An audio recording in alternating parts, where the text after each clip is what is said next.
Yeah, this is your boy Big Ma, man. We are here live today at the Sunjoin Studios here in Kentucky this Monday, August the 30th. It is such a great feeling to be alive. It's such a great feeling to be happy inside. And I wake up ready to say I'm going to have a snappy new day. You know what I'm talking about. So what's going on, everybody, man? We got an esteemed panel up here. We're going to get into some of these news stories.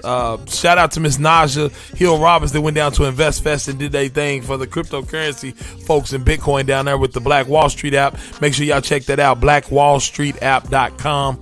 I'm sorry. It's thebblackwallstreet.com. Excuse me, one more time. Thebblackwallstreet.com. But yeah, we want to get this thing kicked off, man. I heard there was a news story out right now that basically is talking about Coinbase potentially losing 2,000 accounts. 2,000 accounts have been wiped on Coinbase, and they have not really been able to deal with it from a customer service standpoint.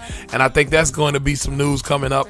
And also, we wanted to talk about Cuba potentially taking the path of El Salvador and making Bitcoin legal tender in Cuba. So yeah, I think those two stories are what we'll talk about here. So great to have everybody here this morning. How y'all doing? Good, man. Good, man. Hey, Blacktastic. yep. Happy first day of Blacktastic. school to our parents out there. This is the first week or the first day for some folks. So hope you got your kids out and enjoy your day. Woo-hoo. Yeah, hopefully none of y'all dressed your kids like my dad tried to dress me on my first day, because I got clowned every time.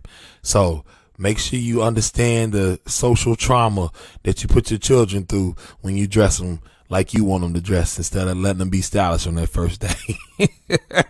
So yeah, let's get into this Coinbase story. So Miss Naja, you the one brought that story. What was the scoop that you heard about the Coinbase situation? So basically, there's a bunch of individuals that have been complaining. Well, not complaining. They're getting ready to go after Coinbase because their accounts have been wiped clean, and Coinbase's customer service has been slow to no response as it relates to their cryptocurrency. So a couple people are reaching out to try to do a class action lawsuit now that they know that there are way more people than they first thought. So that is what's happening. So they got a couple of attorneys that are starting to look into it, and Coinbase is going to be in some trouble because they're they're claiming that it could be that the accounts are being hacked, but they know it has to be somebody inside, and so they're being really, really slow to answer as to what is happening with people's assets.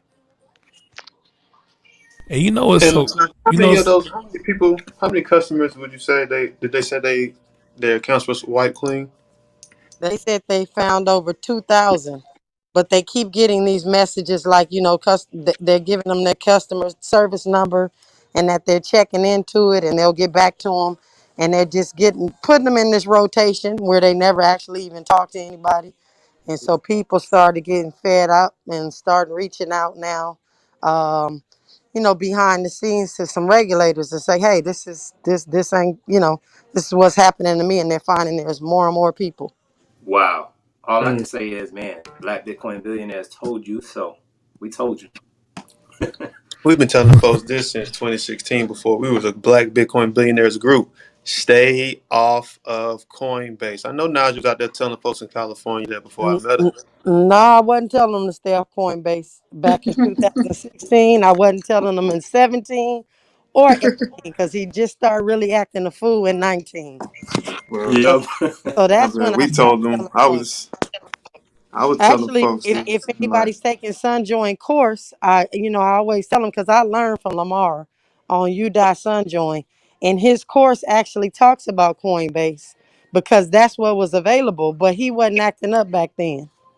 and back then, here's what's like so when I crazy. first What's so weird about that though? Even when I did that, because I had already been kicked off Coinbase twice. I set that account up just so I could teach people because it was the only real way you could actually do it back then. And the problem was that account got shut down too. I literally taught people how to get on Coinbase, and they shut the account down that I used to teach people. So I ain't been fooling with Coinbase for a grip. I just want to be all the way real about the situation. I Yeah, I don't remember fool around with them at all. Not your 2016. keys, not your crypto. I remember around like 2017 when they first started all the ICO joint. So we was like, but the time they started implementing all those KYC features, and when they were doing that big Segwit shift and everything, you start seeing Coinbase go down.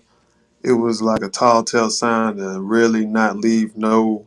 Like the thing we were saying was like not leaving your Bitcoin on there. I'm not saying folks probably didn't buy from there, but folks who were leaving their Bitcoin on there, you had to get off of Coinbase. All exchanges are subject to hacks, and Coinbase is no different.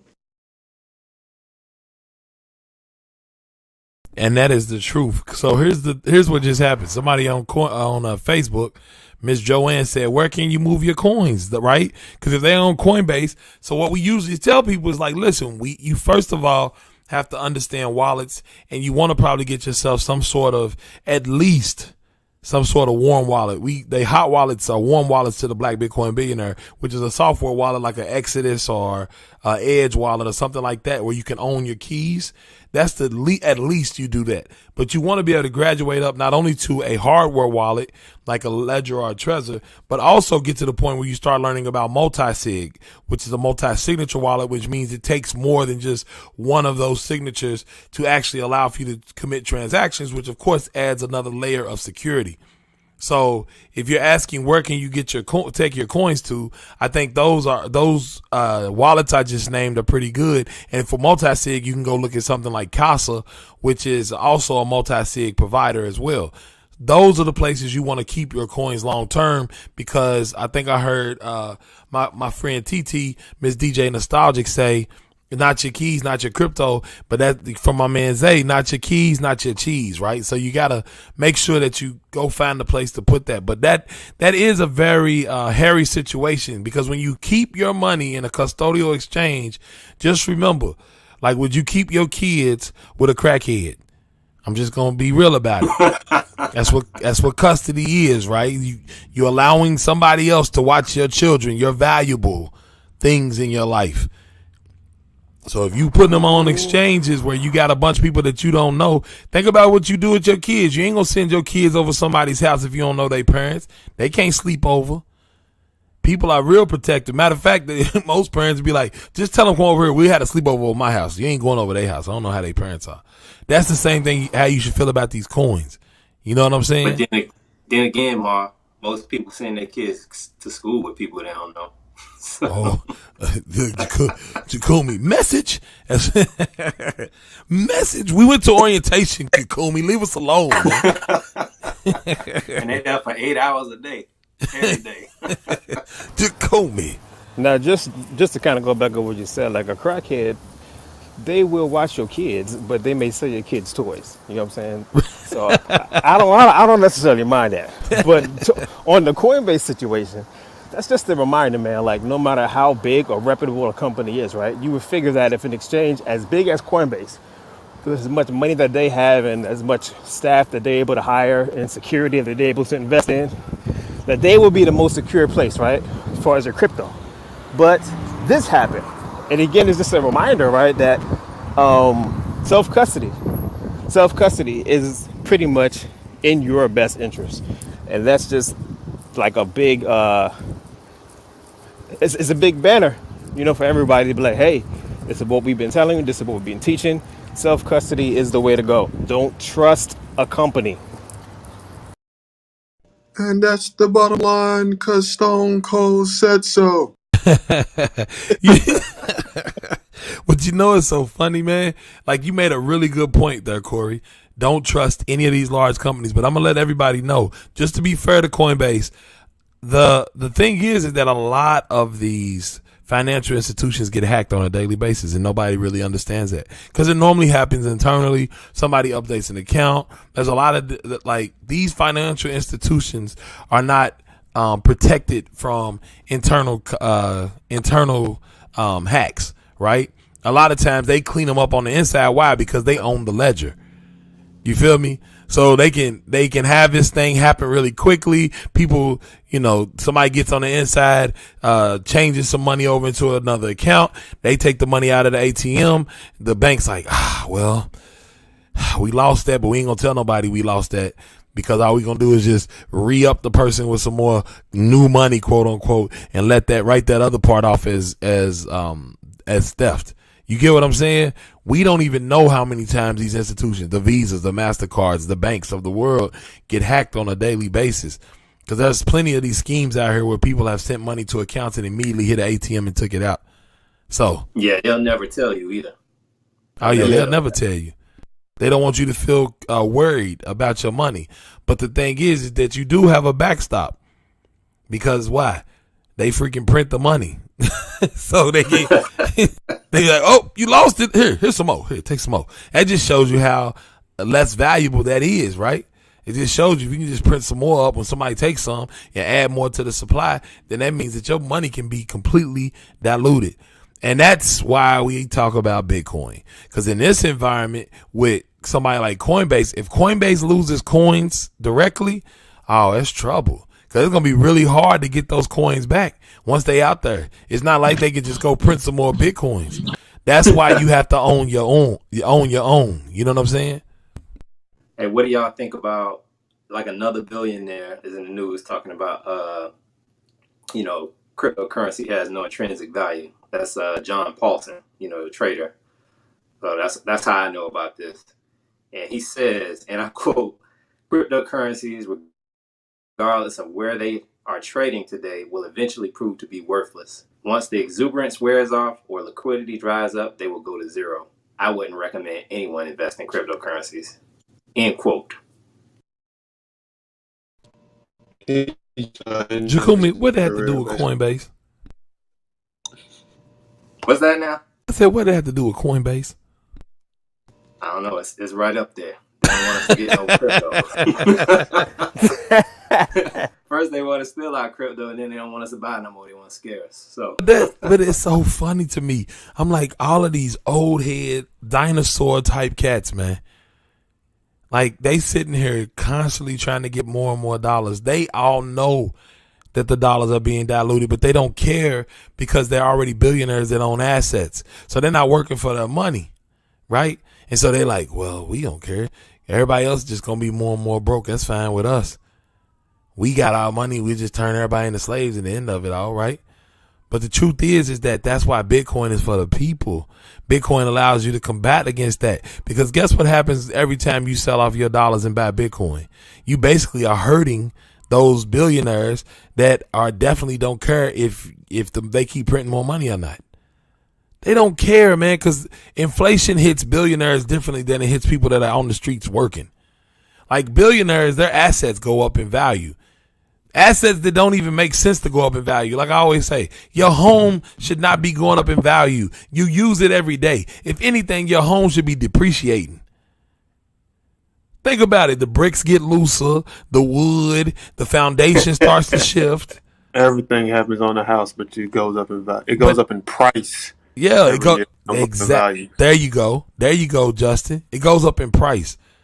Your dang on roof, you got to change that all the time. Some of y'all walk around here, the left your hot water thing on your hot water knob on your sink don't work.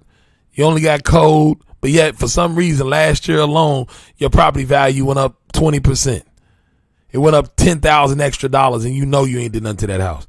Now think about that, man. That just shows you our money sucks.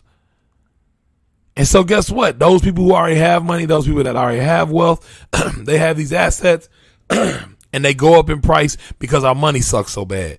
But guess what? Bitcoin is an asset you can own right now that goes up in price. Why? Because our money sucks so bad. But this is an asset you can go buy right now. You don't have to have no credit checks. You don't have to go get a credit coach to help you get from a 500 to a 632. Like real talk. You don't have to go have a certain amount of income. You don't have to go into a loan office where they're going to give you a higher interest rate than the person that came in right before you and y'all exactly the same on paper. You don't have to go try to, kiss babies and shake hands to try to figure out how you're going to get a lower rate. You don't have to go to Credit Karma and quick loans, and you don't have to do none of that stuff. All you got to do is go to a site, buy you some Bitcoin, put it in a wallet, and hold on. That's an asset you can get right now, and this is extremely accessible. And guess who's saying it? The billionaire. Yeah, billionaire. We get it. You don't want us, like Jakumi said, you don't want us to have none, but that's fine. It don't matter. We outside of your system, Playboy. It ain't like you trying to help the small man anyway. In the second breath, Jakumi, did you see another quote there that said he gonna drop a couple billions in the hood? Nope. I don't think y'all seen that quote where these billionaires that keep saying this stuff said, you know what I'm saying, they gonna drop a couple billion in the hood. When we gonna realize we got power, man? That's all. I ain't gonna go down that path. We supposed to be talking about El Salvador and Cuba. So let's get to the next news story, man, because I was about to go down that path. We can talk about it on this though. So, Miss Charlene, you the one brought up the news story. What did you hear about this El Salvador and Cuba situation? Yeah. So we know that earlier this year, the president of El Salvador recognized that Bitcoin is going to be legal tender. And so the big story about that is that that crypto law goes into effect on September 7th. So that's really, really big. And so, there's always been a question, okay, who is going to be next? And so last Thursday, Cuba's government said Cuba got next on the Bitcoin front. So the Central Bank of Cuba decided to recognize Bitcoin and other cryptocurrencies as official currencies. And they have something called, there's a Cuban resolution, and that goes into force on September 15th that creates a legal and regulatory structure for Bitcoin and other cryptocurrencies to be in use in Cuba. So this is huge news because, of course, most countries like El Salvador and Cuba are, dealing with, we have predatory loans for individuals here in our country, but some of these countries are dealing with predatory loans issued by financial institutions in the West. And so this is an opportunity for these countries to actually sidestep that traditional development loan system and actually retain more wealth for their individuals. And Cuba and El Salvador in particular, this is a big deal for them because a huge part of capital inflows or money inflows into these countries comes from remittances, which is basically a fancy way of saying money transfers. Like in Cuba in particular, Western Union has been in Cuba for the past 20 years. They have 400 locations. And Western Union is one of the most expensive money from the US to Cuba. You pay almost as much as a 30% surcharge if you want to send money. So now that Cubans have an easier and cheaper way to send money, that means just more money that's going to flow in the Cuban economy and hopefully more money in the hands and the pockets of Cuban families. So this is big news for all of us, and I'm hoping that other Caribbean nations follow suit. So that's it. Yeah, that is big news for sure. Because it's dominoes, right? This is the second domino. What do y'all think? I'm hype. I need Jamaica, Belize. I need them to stand up and do the same thing, because I love those places. Jamaica, Belize, Right. yeah, Virgin Islands, Right. all Barbados, please. Stand up. I kind of think it's just gonna keep on happening, man. Like, it's just, I don't see. It's probably gonna be 2 more countries this year that do it. And it's kind of like this pattern I noticed where you see a new industry branch into Bitcoin. Like, this country could be compared to, I guess, the Michael Saylor of this year. So how long will it take for another billionaire to hop on? Who knows? But as far as other countries, um, I think we'll see a lot like we've been saying that it's been going around for years.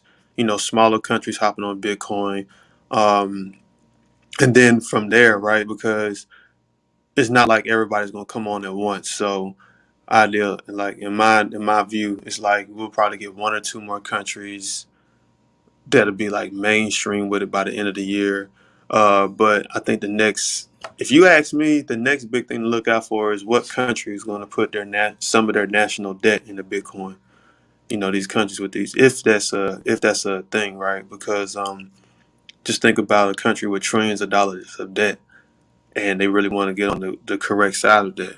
Somebody's going to actually roll that dice, and in my opinion, that's the next thing that's going to you kind of shape people's minds. I'm not saying I know the correct process of how that works because I'm not that professional. However, if there's something else that's on the rise for a play for countries to make on Bitcoin, it's going to be who's going to put their national debt, a piece, probably like 1% or less of their national debt into Bitcoin to see what happens. Yeah, I agree. I'm done speaking. Yeah, no, I agree. I think some of these countries now, seeing that the smaller countries are starting to make Bitcoin as their legal tender, I think they're going to start putting some of their liquid cash, I guess, into Bitcoin, or even in other ways, like when they seize it from illegal activities. You know how like if they catch you with a gun or something like that, and they take it in possession, they probably do the same thing with the Bitcoin, and then put all the Bitcoin onto their balance sheets or whatnot. I think that these bigger countries are starting to see it.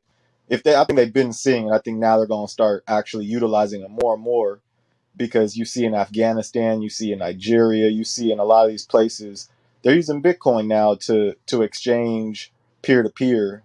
And so if you want to keep up with the small guy, big businesses know that, they're more powerful. The smaller guy, we're more adaptive, but the big guy, once they see how the little guy moves, they try to mimic that activity. So I think the big the big companies, the big countries, they're all going to start putting it on their balance sheets.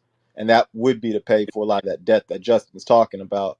Because imagine if America bought a whole bunch of Bitcoin, all that $1 trillion debt or whatever the deficit is, that disappeared pretty quickly.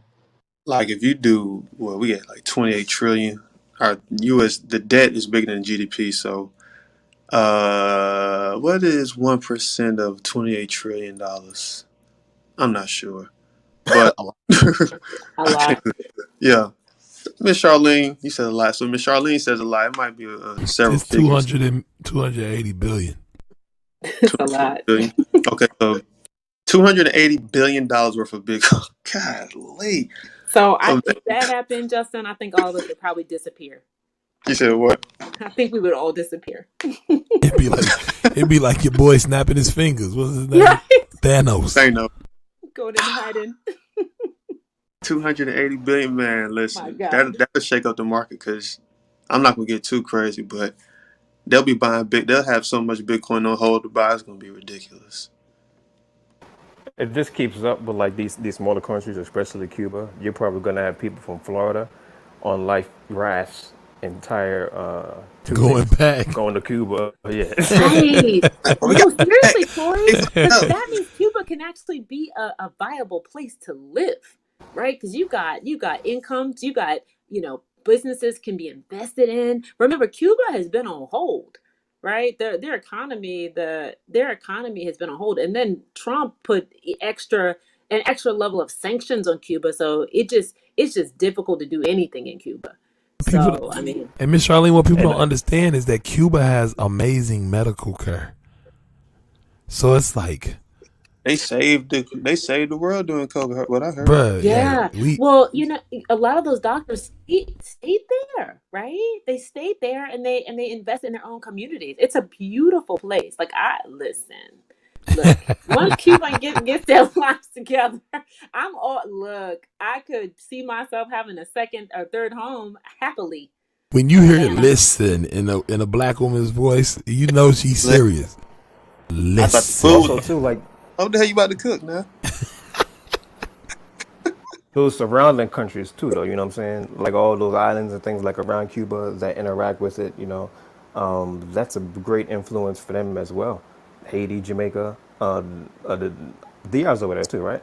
So it's like all those communities, not only on that location, but the communities that live also in the states and wherever else their families are too. Like that's just a great network of more users that's getting into it, and I think that's extremely dope.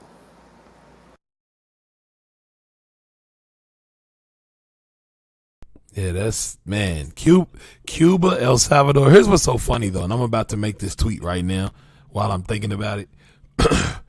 But people keep saying that, look, Bitcoin's becoming the legal tender in these small countries, right? So people are like, oh, look at it, Bitcoin going to these small countries. What does that matter? That's not a big deal. Guess what? Walmart started in little small country towns. Period. And then they took the freaking world over. Like, Everybody usually starts with a smaller market. That's nah, retarded. but here's the thing, right? Because that's what people are saying. That's not really moving the needle. It being in El Salvador or if Uruguay or, bruh. That's where all our natural resources are, though, in them small countries. All the oils and the gold and precious metals and uranium for bombs and, all of the big time assets from the larger countries are actually all housed in these small countries. You know what I mean? All the stuff that they get on discount right now. Exactly.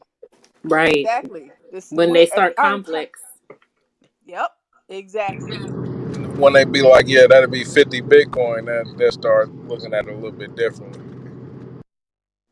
And the other side of that, these countries are beautiful, and the way of life and the way Facts. people are living. I mean, Facts. come on now. The only thing that's missing is a diversified economy, and that's by design, right? That is Yep. absolutely by design. Yep. So once these countries can be financially independent, they can rival the West, or they could actually cut those ties of dependencies from the West. Right? You won't have to import everything. A lot of times in the Caribbean, things are so expensive because money to create factories to actually develop things. But if you have Bitcoin, folks can actually transact with the world. You have capital inflows coming in. Folks can invest in businesses, build economies within the island, and then you don't have to leave. I just think it's amazing. And, I'm here for all of it. I hope the whole Caribbean stands up and decides to take advantage of this opportunity, because I would happily live on the beach. I'm trying to find a place to move to live on the beach. Me So, too. Like Me the too. Me too. the I'm in full support of all of that. As a matter of fact, the last international place that I was trying to go before everything shut down, the pandemic, was Cuba. I was set to go. I was going on a study abroad. My homegirl is a translator, and she was like, "You want to roll?" I was like, yeah, let's go." And next thing you know, they were like, "We canceled the trip."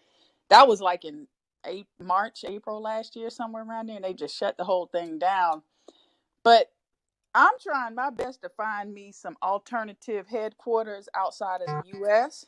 It's almost like I've been interviewing countries, almost like a job interview, but I'm interviewing countries to see and like spending extended time there. And that's kind of been shut down since the pandemic and everything. But prior to that, I spent about a month in Rwanda, which is one of the most underrated countries in this entire world. I was thoroughly impressed with that country on multiple levels, for a myriad of reasons that I won't go into right now. But there's just so many places that we can go, and I think the implementation of Bitcoin as a legit legal tender in a lot of these quote unquote smaller countries, that really will help become a bridge for us to be able to like really live in multiple continents if we choose to.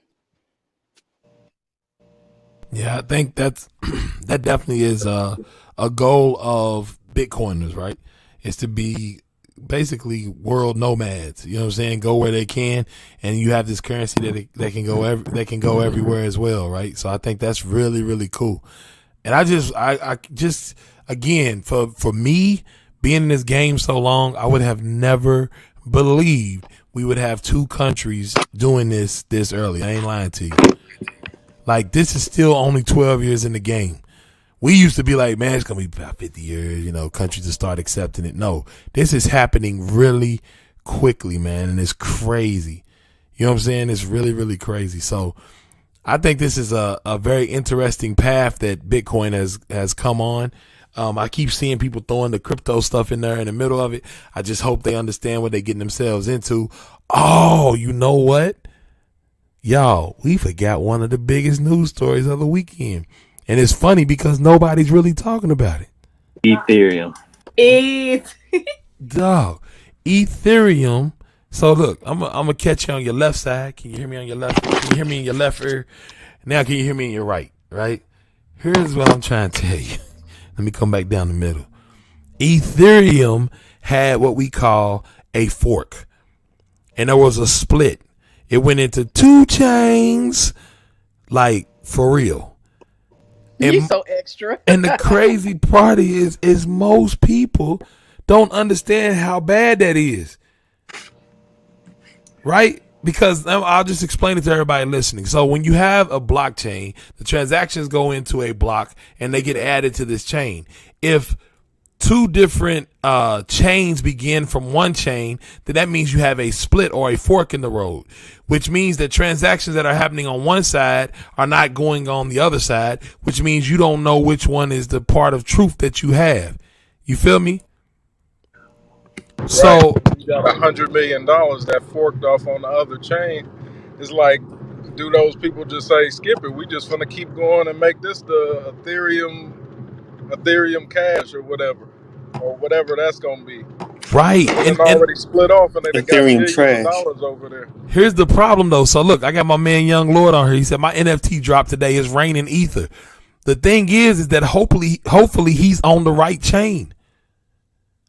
Right. Because what happened was, and what's up, Lord, man? What happened, he's on YouTube. What happened was they had a flaw in the software, and only 50% or 44% of those nodes actually updated to the software that was necessary. The rest of them stayed on the old software, which meant they forked. And once they fork like that, then you wind up having this situation. So the hope is that people are using services that interact with the good chain, with the chain that has the right software on it. If you're using a different service that is interacting with a different fork, that fork is probably likely to basically go away. But one thing I got from the Ethereum, one of my partners in Ethereum, who's pretty big in Ethereum, he said that all the major services are all on the right chain, so it's okay. Now listen to this. This is what I want to tell people.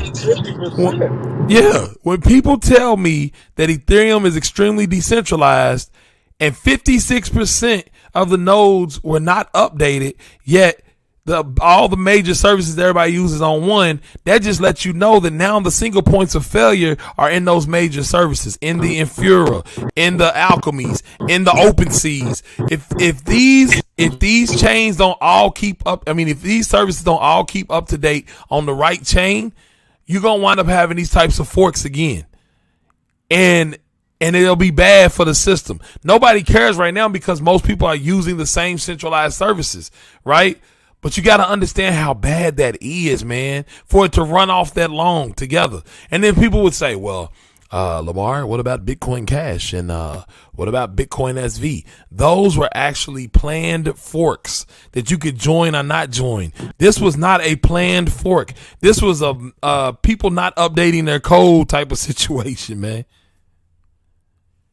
Like, think about that, y'all. If the majority of the people on that, so really, if you think about it, the people who are running the old software, that's it should be considered the real chain, right?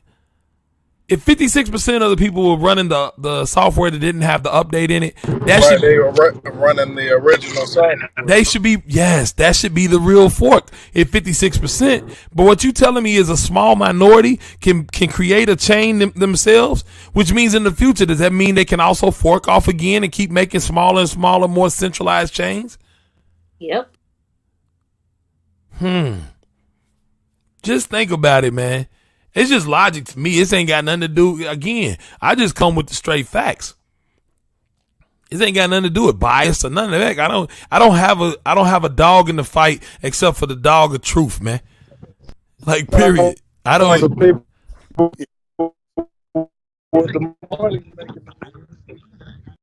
Hey, you was in the Matrix. You was in the Matrix.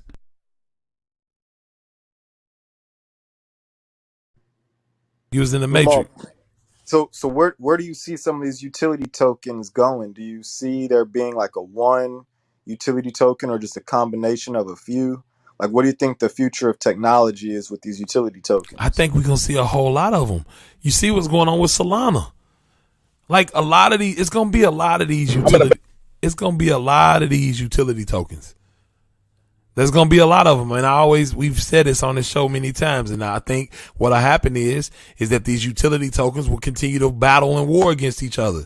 And the war will be about who can put out, you can get your coins minted or your NFTs pushed for the cheapest price, because people gonna go where things are the cheapest and where they can make the most amount of profit. That's just the way it works.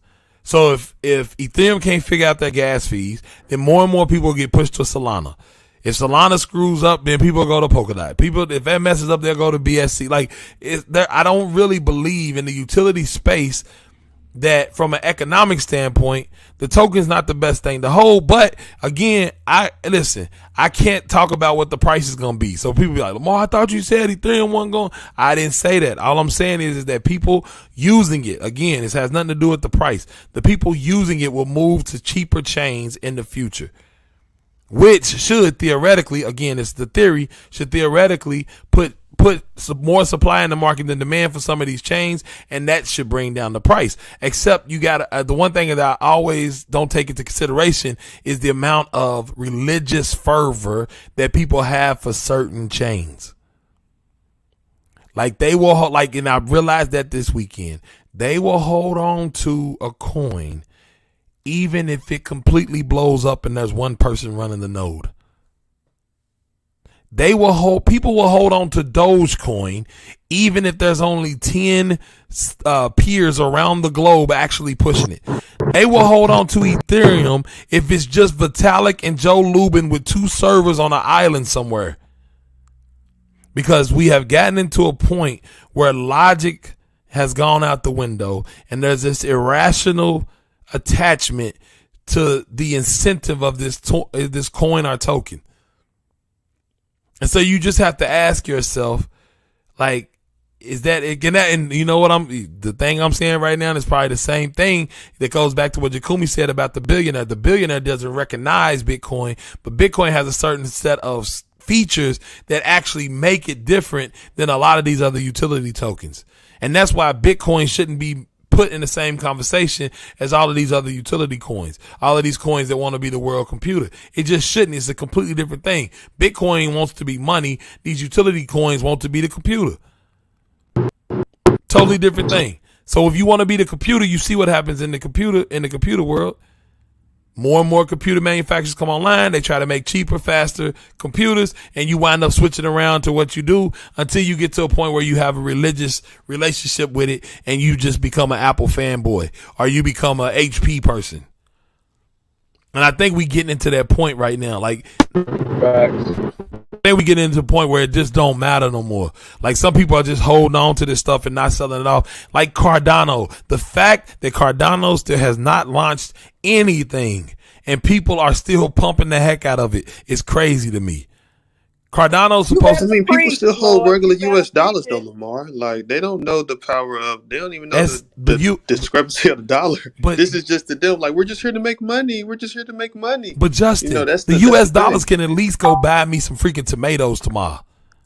But man, they don't listen. I'll tell you something I learned in this group.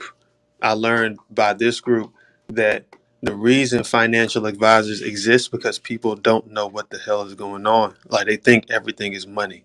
And I mean, like, to the point of, like you said, I'm hodling Cardano. You can't hold on to dear life for something that doesn't have the properties for you to hold on to.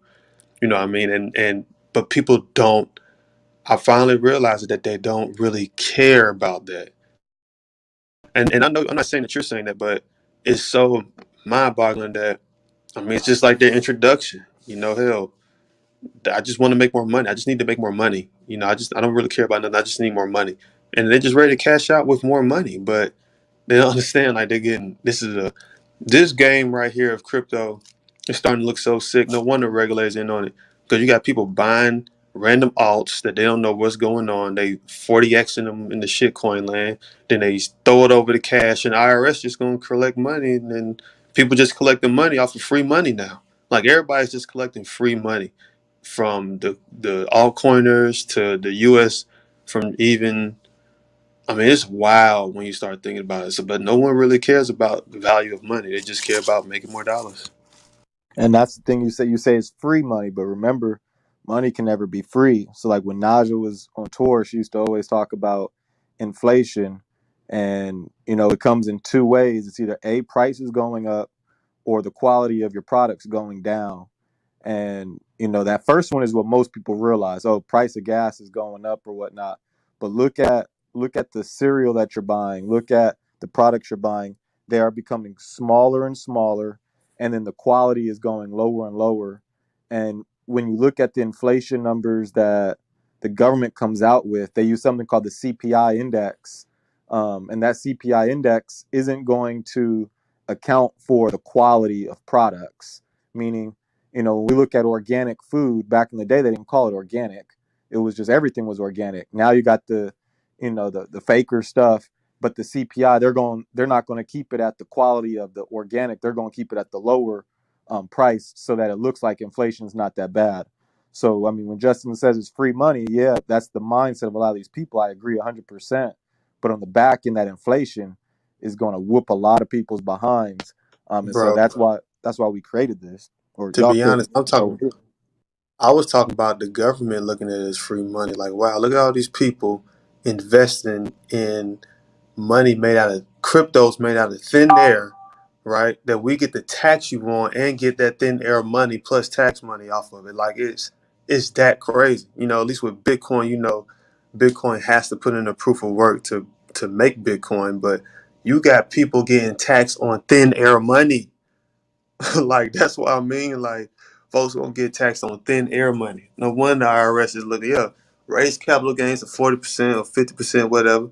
We got money being made out of nowhere. We got these people who think it's free money being made out of nowhere. So we're gonna let them continuously cash out. Then we're gonna send folks to come and get our collections off of that thin air money they thought was free money. It's that crazy, man. Justin, this will really piss you off. The other thing that happens during inflation is that hopefully people's wages rise at least a little bit. And as your wage rises, you get bumped up into a higher and higher tax bracket. So you're earning even if your raises are catch up with inflation, you're earning the same amount of money and now you're paying more taxes. And what's really likely happening is you're earning less money and paying more taxes. So the government, the gang gets it coming and going, Gang. Yeah, because I think it was I forget who the politician was, but they basically said that a starving dog works harder and a homeless dog is obedient or something of that nature. And when you really think about that mindset of power, is if you can keep everybody starving or you keep people, in fear of being homeless or whatnot, that's how they create their workers. That is the GDP of the country, because investing, foreign exchange, crypto that's all passive. We're not actually, creating any work with that in terms of like buildings and stuff like that. So, the powers that be, that is the goal, is to keep people starving and things of that nature. So we're in direct conflict with the government just in principle. 70% of Americans live check to check, right? So you're always on the precipice of being homeless. Yes, and if I may just kind of interject, because there was a couple of things that CJ said that I wanted to chime in. I know we're talking about Bitcoin and all those things.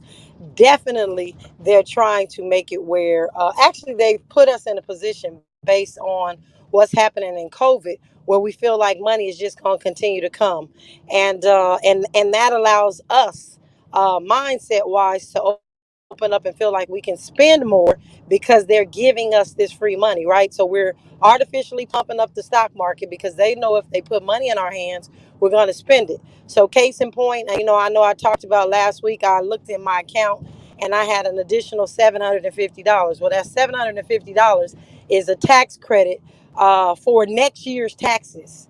And so what if, around America, single mothers are getting $750 placed in their bank account? They're going to spend it. And when they spend it in next, uh, February, March comes along, and they've been given more money than they should have actually got for that tax credit, they're going to wind up asking for that money back. But where are they going to get it back from? They're going to get it back from their paychecks. And so then you're going to find us in a situation, and I'm saying us, I mean community wise, where we can't afford to pay our regular bills because the government has taken theirs off the top, because what they did again was gave us some money to artificially pump up the stock market because they know we're going to spend. We're going to go out and buy those new shoes. We're going to go do all the things that they've studied us for years that we're going to do. And so I think that that's first and foremost critical for our community to understand that this money ain't free, and if you're not doing anything constructive with it, you should not be. And I'm again not as a financial advisor, but we need to be taking it if we're going to take it, and then do something with it so that we can realize some sort of gain. So I'm going to get off of that really quick and then go back to the food quality. Last week in my office, and this is no lie, last week in my office, we had a party, and there were some taco shells. One of the girls put taco shells in the microwave. You know how when you put a fork in the microwave and the microwave sparks? Well, that tortilla was sparking like it had metal in it. And so I went back in the office and I Googled, and some of the metal products that are being allowed to be placed in our food is what just caused her tortilla to literally burn up in the oven. But those tortillas, she said, were at a store and they were cheaper than the other ones, so she picked them up. But really, what we're doing, they're slowly killing us. They're charging, they're charging us less for food, but they're putting all these crappy. Metal is ridiculous, but you can Google it for yourself and see. But her tortilla literally burned up like she had a fork in there. And so we've really got to be careful, because as inflation sets in, companies are going to be looking for ways to cut costs.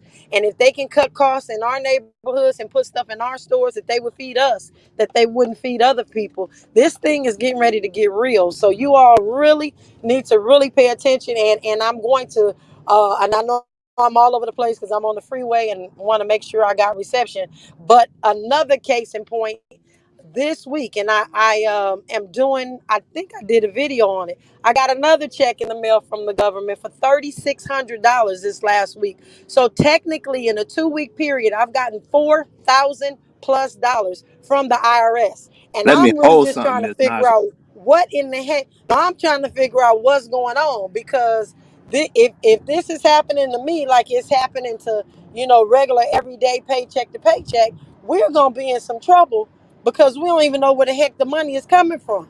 It's just ridiculousness. So we've got to, really figure out how to safeguard our community from next year owing a whole bunch of money that you think you ain't going to pay back, but they going to figure out how to garnish whatever it is you're doing. If you're in school, it's coming out your student loans. Whatever is getting ready to happen, they are getting ready to get their money back. So just be cautious, family, and that's for real. Yeah, I take Sounds the like Yeah. we better get a tax strategist, and we need to put our tortillas in the oven. yeah. One of the things I'm thinking though is that Miss Naja is saying that, but at the same time, y'all, like our economy is busted. It is busted and disgusted. It is on its deathbed, like real talk. It is living on life support right now.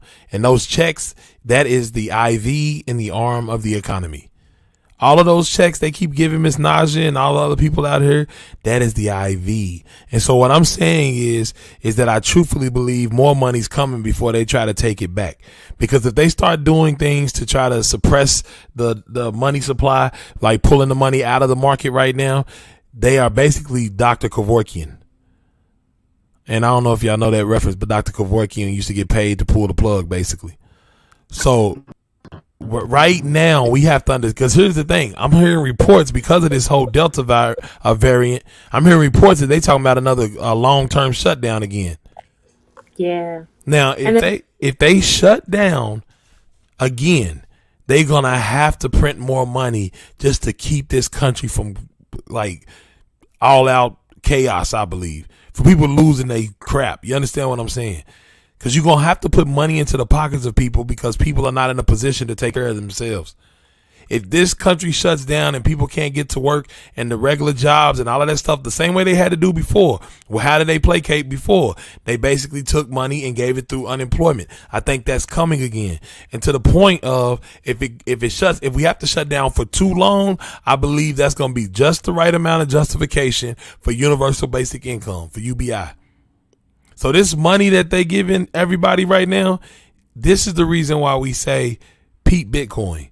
Because all of this money that's happening right now, it is to basically just keep the economy alive, not kicking, not flipping, not jumping, just to keep the economy alive on its deathbed. Because all the decisions they made last year to shut down the economy, if you drive around, you'll see that there are some repercussions to those decisions that nobody likes to talk about. Because it just feels like everything's doing well, but that's also because they put money directly in people's bank account, like it's a lottery surprise or something. Like, ding, you won $750 today. You see what I'm saying? That's the stuff. Listen, y'all. Listen, it's coming. Go ahead, Miss Charlene. I just want to say, I mean, not to pile on, but we kind of have to pile on. We heard last week, as we know, that there's been an eviction moratorium ongoing in this country, which basically means that, roughly 44 million households in the U.S. were protected from eviction since COVID, right? The CDC enacted that. So that has been in place. It was extended in August, and that has been in place until September. Well, last week, the Supreme Court overturned that, which basically means all of these 44 million folks who were renting, who had the ability to be protected from being kicked out of their homes, now they don't have that protection anymore. So this is the problem, because these are the same folks in some cases that lost their jobs because of COVID. They had family members that got sick. They had to deal with, skyrocketing medical bills. So, what we see here is there are just some really difficult economic factors that are all going to come to a head, very quickly. And it's going to be painful for a lot of people. So, that's another reason for us to look for other sources to invest our money. But they will definitely, Miss Charlene, they will definitely give us more money than to allow it to go into craziness. Right, because people will be in the streets.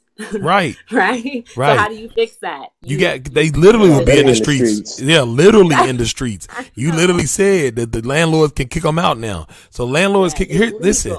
I promise you this. It's just happened, right? I had a person that worked for me that I basically was the one renting their crib for him, right? The woman who owned the crib, right? She wanted to sell the crib. I found the crib for him. She wanted to sell the crib. So then when he went out to go find another crib, it was so difficult to find another crib. Think about that times 1 million, 2 million people. Like, we are in such but here's what's so messed up. What's messed up to me? I drive around to see these economic things that are going on, right? Most people aren't looking for them. I'm looking at housing. I'm seeing what's going on with rent. I know that my wife sells houses and that a lot of these large companies are coming in. These large investment firms are coming in, buying up single family homes from up under people. I know that this space is a lot more fragile. This economy is a lot more fragile than we're letting on. I know it. And you see the stock market, the Dow's pumping. Too many people are so tied to the economy that the economy is attached to the Dow, not understanding what's really going on from an economic standpoint. That, to me, is the reason why they're going to have to print money, because no one will be able to accept with the rising a rising stock market that this economy is that bad. But it is bad, and it could get worse if they start shutting down again, which I think is coming. We already started getting notices. Certain school districts are already starting to talk about it. I think it's coming. It's going to be crazy. It's coming, Lamar. Y'all know I'm here in New York, and we probably lead the charge when it comes to some of the more liberal and views when it comes to this current medical crisis that's going on. But we were the first to shut down, and my brother was supposed to come up. He was supposed to start working for a Big Four firm up here, and they just delayed it because of what they're saying about this Delta and Lambda variant. So I would say definitely prepare yourselves for another shutdown, because it doesn't look like it's going to get any better anytime soon. And based on all the other data we're getting when it comes to vaccines and everything, there's still an uptick in people coming down with the virus. So consequently, I think they're going to start, reeling things back, start getting ready to, put some tighter restrictions on folks And that is going to in turn cause, like you said, Lamar, uh, people to have the need for the government printing money. So I would say definitely prepare for that because I'm seeing it here in New York already. And I was going to let me piggyback. Oh, y'all go know ahead. I don't sell anything on here, but I will let you all know that one of my companies just was awarded the contract. We found out over the weekend to help anybody in the United States that is behind on their rent. We can give 15 months of that payment to that landlord. So if you all have any family members or friends that are getting ready to hit eviction, we can work with the landlord to make sure that they get paid back 15 months of their rent. So just reach out to me. I will turn you over to a couple of my staff members that are doing that. And this is not crypto blockchain plug.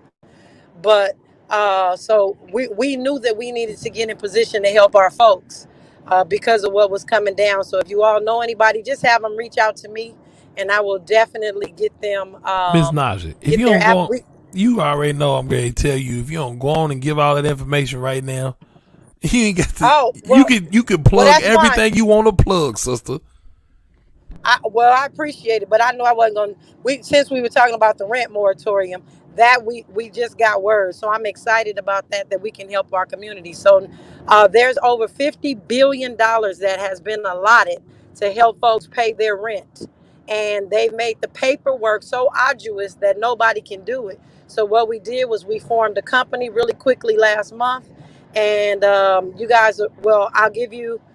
Just text me, send me a text message, 424-317-7373, and I'll get you in contact with my business partner. Her name is Kathy, and we'll get your app filled out in your state. Even if your landlord refuses to participate, y'all listen to me.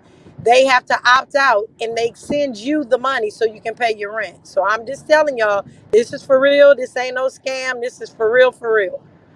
They said on YouTube, they said same with mortgages too, Miss Naja. Say it one more time. They said same with mortgages too.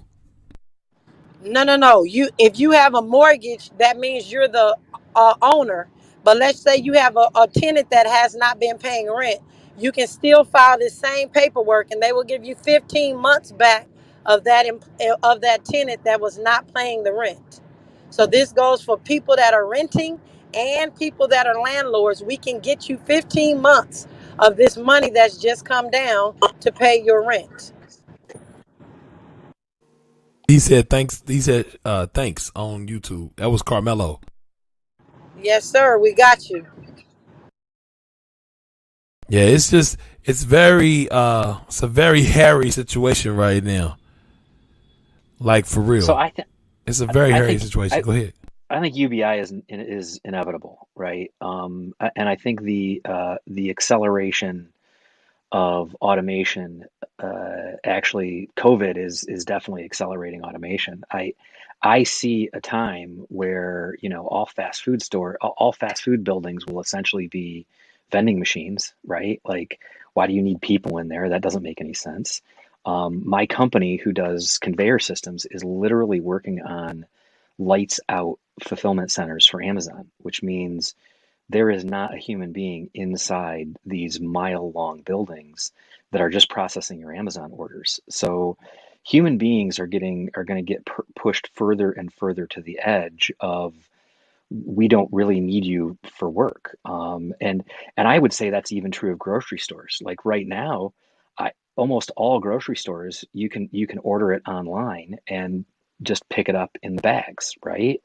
And there are, for example, in Michigan, there are Meijer stores that have a fulfillment conveyor in the back, right? So when you place your order, all it does is it grabs a bin, it pushes it to the front, a picker, the only human being involved in the process, grabs it from a bin uh, of stuff, right, and puts it in your bag to go. And so eventually that picker won't be necessary. And eventually that bag will go into a self-driving car that brings it to your doorfront. So we're going to have UBI because I think the jobs, software is going to eat the world. The jobs just won't be there for people. You are so correct. I'm the stories person, but they be real stories, y'all. We do have an El Pollo Loco here in Southern California that just piloted delivering El Pollo Loco with drones right around their initial area to see how it'll work, see how many birds pick off the food or whatever the case is. But they do have a pilot program here in Los Angeles for that one particular El Pollo Loco. Yeah, and I'll So say wait until this: the food is cooked by Amazon, robots too, right? Amazon already has that store, Ed Willie. Yeah, Like here mine in already like, oh, I think working. it's on Get the like Fifth customers in Avenue here or quick. something like that here in New York. Okay. It's like Fifth Avenue or somewhere here in New York, where you just walk We're in working on and customers that are near the bottom. based on your Amazon Near the Prime bottom. membership, you just walk in. You know, no cashiers, no nothing. And you walk in and it scans your phone. It has a bunch of scanners, it's like LiDAR camera scanner or something like that. And then you pick up what you pick up, and if you don't want it, it'll unscan your phone basically. But essentially, everything that Ed Willie just said is already here. If you go into some of the larger metropolitan areas, like Los Angeles or New York or DC, you'll start to see a lot more of these autonomous stores in place.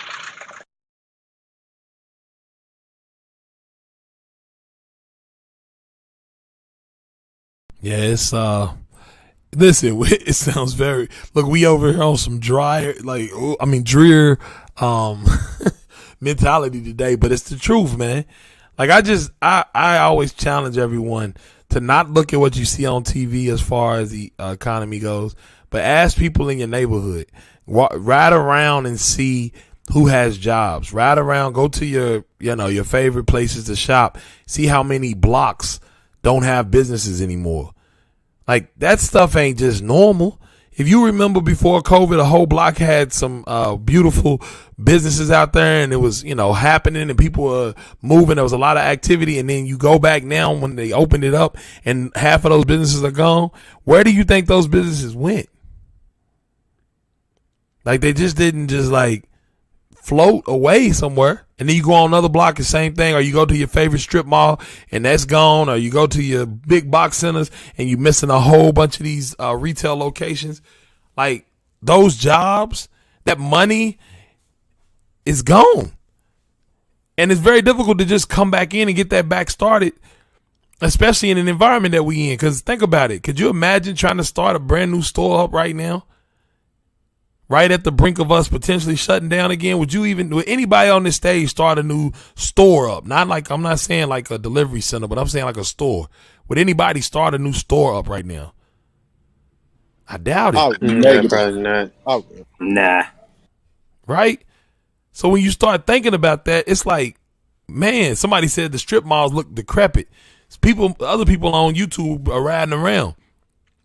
So what I'm saying is stop looking at what they feeding us, right? And start looking at your plate. So here's the question I have then is that if the velocity of money gets turned way down, right? And we don't need 5 different restaurants on the same corner, right? Some of those businesses are going to fall simply because we really didn't need them. It's just that we have so much money being thrown at us and at such a high inflation rate, and interest rates are incredibly low. Everybody's feeling rich right now and spending a bunch of money. When that game stops, like I say, you won't need 5 restaurants on that corner. You'll only need maybe 1 or 2. So yeah, it's kind of inevitable that is going to happen because you just can't keep printing money to have people go out and spend and then, like I say, turn up that velocity a little bit. No, as soon as interest rates go back up, it's going to get wrecked. No, but you can keep printing money. That's what they've discovered. You can continue to print money and continue and continue and continue and continue to print money. You can. That's something that somebody with a finger can push a button and keep printing the money. You know what I'm saying, man? Like You that. hyperinflate at some point, though, right? Yeah, but think that what happened in Weimar, Germany. When I say Weimar, Germany, everybody always says Weimar, but it's whatever. What happened there? There was crazy hyperinflation, and at the beginning of all of these hyperinflation segments, people felt rich at the beginning of it. Think about it right now. People are like, yeah, I got all this equity in my house. My house went up $30,000 in the last 2 months. My house went up another $100,000 in the last 8 months. I'm worth $100,000 more. And so they feeling good. And what they go do? They get spendy. Yeah, brother, you getting it. So what happens now? All of a sudden, the government don't even have to put quote unquote new money in the system, because we wind up loaning new money into the system by way of the freaking fact that these banks only have to have so much in reserve in the first place. And they giving you money on a house, like I said, that probably is truthfully, from all intents and purposes, should be depreciating in value. Your house ain't no better this year. Matter of fact, most people get the equity out of the house to put some money in the house so they can fix it up. Because it was but think about that. Think how funny that is. We literally take money from a house, the quote unquote value from the house, to then make the house worth the value. So we borrowed that too. Like, where are we getting this extra equity from? The house wasn't worth what they gave us the money on in the first place. We are so leveraged to the hilt in this country that, like my man just said, if they raise interest, that's the problem. That's the cord pull. That is the suicide. That is, they know if they raise interest rates like they normally would have raised interest rates, they know this economy is going to crumble. Period. And so now the government is in this weird space. I'm telling you, I've been messing with the markets for a long time, right? Anybody on stage who's been in stocks and stuff for a long time, this is a weird, matter of fact, I heard some billionaire just say it. This is a weird market. This is a freaking like everything about this is just weird. It's extremely weird. COVID did it, right? The pandemic, that definitely did it. But the fact that now we are almost on the brink of having to do that same thing over again, what do y'all think's going to happen? That's yeah. Go ahead, CJ. What do you think's going to happen? I tend to think it actually started before COVID, because not to be political, but when Trump got into office, he made rules, that America First mindset, and they were basically trying to repatriate all the money that was in other countries. And so there was going to be a huge influx of money into this country anyway. And then when you change the rules, the tax purposes, so that the corporations have it, the inflation was already happening before COVID. And that's why he was pressing the Fed to lower the interest rates as low as possible. So it looked like it was actually a very normal economy. But before COVID happened, he was already pushing it to the brink. And then when COVID happened, the only way to keep it afloat was to print the money. But it was happening before COVID happened. But that's definitely one thing I agree with Trump on. We needed to bring jobs and manufacturing and the means of production back to the States. As we have an international show here. I know we have people from all over the globe. But from a United States perspective, we needed to bring that manufacturing and production back to not to be dependent upon countries that we clearly know don't necessarily get down with us except to get our bread. So I kind of disagree. I think we need to back. Evolve our workforce, right? We need to evolve our workforce because again, if we're talking about automation and stuff, right? A lot of those jobs are going to get automated away. And so if we put a bunch of effort into pulling those jobs back to the US and then they get automated away, we're right back in the same spot. I think we need to evolve the workforce to take on the jobs that are going to be required, not, today, but 5-10 years from now. No, but I'm with you, Ed. But guess what? Somebody got to build the robots. If the robot manufacturing and production is still in China, Like if we gonna have automated workforce, it's Yeah, still they. you're gonna have robot building robots though. I know, but you got to build. Look, at some point, Right. that One keeps. person's got to build the Yeah, first. somebody got to build the first one. Somebody got to create. Yes, I agree with you. I believe it needs to move more towards engineering, more towards software, right? Software engineering. I think it does need to move toward that, but you can't have that. You can't have that move toward it if they're not even here. You understand what I'm saying? Like, because here's what happens when we start bringing production back and manufacturing back to the United States. It's not just the robots that we are building. It's the fact that now you have to build infrastructure. So buildings, roads, you go into these communities that they don't have jobs. Now you bring in construction. There's a whole bunch of other infrastructure that winds up getting investment outside of the government having to put investment in because the private organizations are coming back. They are like the Apples of the world who are sitting on $200 billion worth of cash. They just literally are sitting on money and they pushing all the jobs over to, because you think about from the chip manufacturing and all that, they pushing all of that to Taiwan or to China, right? So my question is, what happens when these companies here that are utilizing the fact that we have all of these skills in this beautiful country that we have, but then pushing the jobs over there, but they sitting on all types of cash. What happens when they start reinvesting back into the United States of America's infrastructure? That increases our ability, right? That makes us get to the point because I believe from a trade perspective, we almost out of whack. I got to actually go look at the numbers, but just from the feeling of it, I need to look at the actual stats. So I don't want to say nothing that ain't factual, but from the feeling of it, let's just say from a feeling perspective, it feels like we definitely import more than we export. Completely. We're definitely we are importers, not exporters. Right. What does that do in a situation of stabilization? You wind up getting into a position where you become increasingly more unstable and just pull one thread and we in trouble. Right, because you're completely dependent on your supply chains. And our Right. supply From chain is outside China. sources. Right. Yep. And with our supply chain being China and they are strengthening their military, it's some things about to happen for real. Absolutely. And they're closing some ports in China as well. I'm anticipating having a very interesting fall and winter as far as people being able to get day-to-day items, because the vast majority of our stuff is, just like you said, Lamar, is imported. And our supply chains are already extremely fragile. I mean, we remember what happened with just toilet paper and sanitizer last year.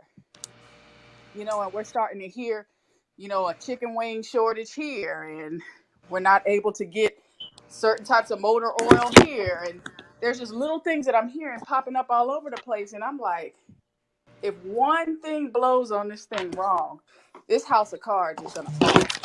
That's what I'm saying. That's One a thread. need to be fact. I ready. think when wings stop turning to the thigh stop, you know something going on. Right, but that's like the canary in coming out of the cave. That's kind of letting everybody know we're about to have a very interesting winter. I tell people all the time, if you're not growing anything, I don't care if it's a little tomato plant, on your patio or some herb sitting in a window. Everybody should grow something, because I'm seeing all this stuff with the Frito-Lay and Nabisco, people going on strike, like a lot of food stuff. There's poultry and pork shortages for all my carnivorous folks out there. So it's about to get interesting. unfortunate. To get the stuff together at the house. You know what y'all Everyone's going to Jakumi when the meat short happens. Right. We going straight to get carrot dogs over Jakumi's crib. Here's the thing though, y'all know what y'all all are basically describing? A recipe for hyperinflation. Mm-hmm. Because it's not just the dollar printing. It comes down to the supply chain as well. Because when you start limiting supply, then people are willing to pay more and more for the stuff they actually can get. Even though I feel like in this country, we have an abundance. I've said that a bunch of times on here, but I just think we have an abundance in this country that we shouldn't get to that point. But when like you said, when Wingstop turns into Thigh Stop, and you can't get meat, and so people will pay more for the things that it's usually luxury items or things that you don't necessarily need on a consistent basis. They go up first, right? They goes up in price first. Now, when toilet paper starts being $10 a roll per roll or something crazy, then you know, man, we are way out of whack around here. But right now, we starting to Well, see. and Yeah, go ahead. I'm sorry. I was just I gonna think say it's people were. Oh, my bad. Go ahead, Justin. Go ahead, bro. I was just gonna say people were going crazy over hand sanitizer and toilet paper in 2020, right? And that's not even a big deal. It's when people start fighting over water. That's what scares me. We got like Yep. 10 5-gallon water jugs in our house, so I always try to make sure we got water on deck. I Absolutely. think also we in the sign of what, not just hyper inflation, but some type of hyper Bitcoin inflation as well. I mean, because there's a lot of things about to happen. Like in my opinion, 2020 was the start, but I think Ed really was talking about like robots and everything. You're going to see a time where I mean, hell, things can get so bad that people start really looking at how they price certain things, right? I mean, it's a lot of, in my opinion, there will be a lot of negatives that start out, but then there are going to be some beautiful positives as well. Like, here's the thing: if you're fearing, and I'm not trying to make this as immediate as possible, you know what I mean, because you still have to find for your immediate needs. But this is another reason why I've always, and we say here, you dollar cost average and buy Bitcoin, because you can't trust the current whims of things and how they go. And the first thing to go crazy is the money. So now we're looking at a situation where, okay, what else could we do? We can buy Bitcoin, we can buy food. But some people out here are going to have to ask themselves, am I open to be retrained for a said position? You know what I mean? Because, yeah, we can have robots coming, but as Lamar said, you got to have somebody build something first. So you're still going to have some type of human interaction needed. Now, the amount of human interaction, I can't really comment on. However, where there's great despair, there's always some great opportunity. So just about how you're going to position yourself to be ready for that as well. Hey, and to add to that, what Justin was saying, we in Bitcoin we have an asset that's proven to work and thrive even inside of hyperinflation. So that's another reason to buy Bitcoin.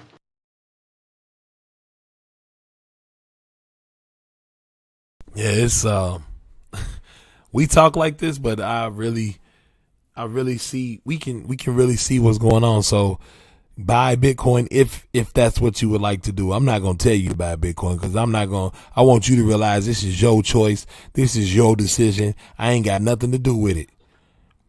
Nothing. Well, I mean, I Period. heard the gentleman from Earn Your Leisure, I think it was on the Joe Budden podcast, just talking about how in the year 2022, there's going to be poor people and there's going to be rich people. And that was enough to scare the shit out of me to, really get down on the Bitcoin. So whether it's land, if you think you can hold land down, Pause. or Bitcoin, I would personally get your hands on something because all the signs are there. We listen. 2022 is Man, about I'm to gonna We be say it like already in this. the we already in the world of those rich people and poor people. Let's be all the way real. There is no for real middle class. Name me somebody in the middle class that actually owns their home. Nobody. Let's just be Well, all the way real. Like, who's not leveraged to the hilt in the middle class? Like, do they really is the middle class really the middle class? Or are they just the class that can get debt? They're the ones that's sliding down. That's the one. That's what I'm saying. Like, the middle class, that is really what the middle class is a bunch of people who want to feel like they rich, so they borrow enough money to give the impression of rich. And that's real. They borrow enough money to make everybody believe that they're on a certain status or level. So now all they're doing is working to pay off the debt and the interest that they've borrowed and accumulated because they wanted to look rich. You And get the what I'm attention saying? that they bought. Right. Like, to me, Biblically, there is no middle class. There that's what I'm is either saying. rich or poor. There is no such thing as a middle class. Right. That's what Or I'm saying. Bitcoin. For what? So you either gonna be rich, poor, you're gonna have Bitcoin. You got to choose a side now. On which side you gonna be on? Yeah, Which what side side you you gonna gonna be be on? on? Because Choose everything, choose ye this day. yeah, Look, because I everything go to else is Usher. gonna be. Everything else is going to be a bit. It's going to be funny, man. Like when you, and I like how Lamar put it, and when you follow what the crowd does, you're going to end up having the crowd results. Like, you know, I've learned. I'll tell you every day. I learn so much just by sitting in this group, and when you surround yourself by people who know more, you open to more. So what in the world? And somebody Just by the clapping. fact, Somebody clapping. yeah. Back there. Courtney. Courtney crying. Courtney over in the rainstorm Courtney frying up bullets, man. She said Courtney she out there frying I getting, bacon. hope she not frying no Willie. she What y'all frying say? up bullets. So Courtney listen, pressing bullets together. She's frying some of the yeah. last chicken wings. Her and Shaq doing those skunks, frying those skunks. Ugh. Courtney be having on latex gloves, loading up the guns. Anyway, No, that's her so next well. what I'm about to say was like, you're gonna we have this, and I always see opportunity, right? Because it's gonna fall how it's gonna fall. The hell will come as it comes, and when folks start panicking, you always gotta look for the silver lining. But I mean, with what we're talking about the money part, I mean, it's like, and this is no disrespect, but yo, you already know everything attached to the U.S. dollar is going to hell. I mean, it might get so bad they just say, "Fuck it, let's just go to Satoshi standard." I mean, because it'll be a breaking point that something will have to happen, and it will probably be more so. Things will happen more so in the favors of the people who are prepared and the ones who not. So, I mean, and ultimately being prepared, in my opinion, is like, all right, let's look at this highway we all operating on. This highway of fiat shit. It's crumbling right before your face, and you're gonna still hop on the same cars that ride that highway. I mean, there got to be a point. I mean, and folks gonna get hurt as usual because everyone, like Lamar said, I want to make my own decision. I want to be in charge. All right, well, now we see why governments came into play anyway. But it's, in my opinion, man, it's gonna even be more of a layup. It's not just gonna be a layup, like I said to Bradley Regal on the step stool. You know what I mean? Like, but it's, in my opinion, man, it's going to get worse, but you will have opportunities for it to get better. It's just how people gonna take them. Are you going to be willing to learn something new? Are you going to really be willing to open yourselves up? Because the next 6 months to a year, I don't know what it's going to be, but it's going to be rather lit. It's going to be rather lit. And listen, in the Vladimir Republic, right? It's Weimar or Vladimir, whichever way you want to say. Weimar Republic. In 1918, a gold mark was equal to a paper mark. And if you don't know what a mark is, that it was the German currency. It's like the dollar, right? So the gold mark, the one that was made out of gold that they were issuing, they also had a paper mark, right? In 1918, those were 1 to 1. It was one paper mark for $1 mark. So if you went anywhere, the paper and the gold worth the same all over everywhere, right? By the end of 1923, the gold mark was worth 1 trillion paper marks. Wow. Let me say it again. 1 trillion paper marks. So one gold mark worth 1 trillion of the paper kind.